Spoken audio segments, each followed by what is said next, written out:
I'm Haley Taylor, and you're listening to the Rough Draft Diaries. Trump and Clinton, Clinton and Trump. Those are two names I'm sure you've heard a lot of in these past few months, and I'm almost sorry that I have to mention them here on the Rough Draft Diaries, mainly because we're an arts and culture series, a safe haven from the world of politics. But this election year has been very strange, and since the time to enter that voting booth is about a month away, I thought maybe we could cover this topic in some way, shape, or form. So this morning on the Rough Draft Diaries, we're going to take a quick break from our line of connections to talk to someone who's been involved in politics since the 1960s. Okay, I'm Mark Russell, and I'm a piano-playing political satirist, which is a great job because it's mostly indoors and no heavy lifting. Mark is best known for his PBS specials that aired between the years 1975 and 2004. It's kind of a mix of stand-up comedy and musical parodies. He would take on any politician, of course, while playing his American flag-themed piano. Mercifully, this election is over with. How do you feel about that? You know, I knew that I had to have a break from this thing. I knew the campaign was really getting to me, and maybe this has happened to you, when a couple of days ago, it just seemed that Ross Perot was starting to make sense.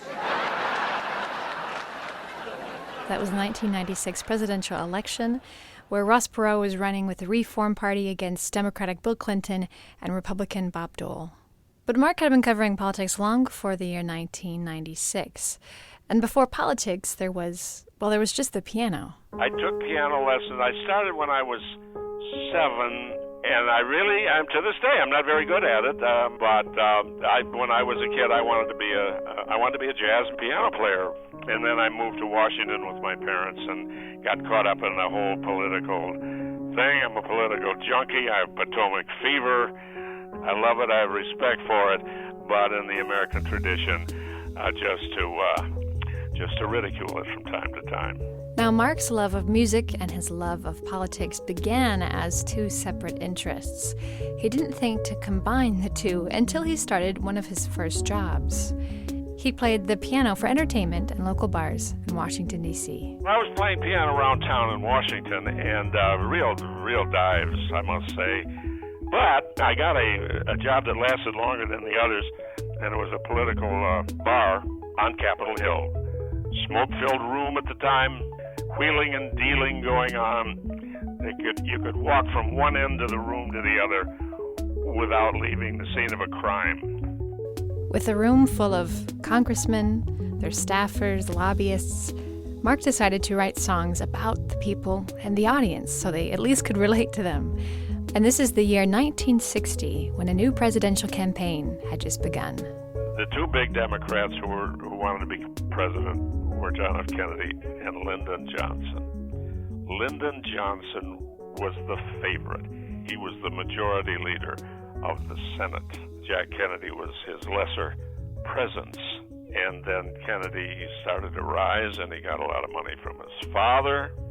That inspired a parody of an old spiritual, Swing Low, Sweet Chariot.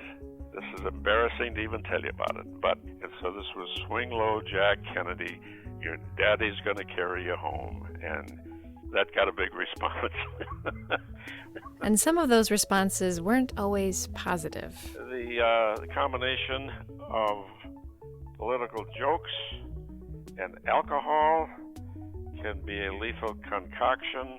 Someone would come up to the piano and try and shout me down, and so that's why I kind of shout from the stage more than necessary, because that came from when I was starting out, having to outshout the various inebriated customers. Mark slowly but surely started to gain a new audience. In 1975, PBS aired his stand-up as a political television special. And the rest, as they say, is history. He made multiple appearances on PBS, was portrayed in an episode of Saturday Night Live, was also parodied in an episode of The Simpsons, and is still touring and performing today. So if you're keeping track of all the presidents Mark's comedy has covered, that's Kennedy, Johnson, Nixon, Ford, Carter, Reagan, Bush, Clinton, Bush, and Obama.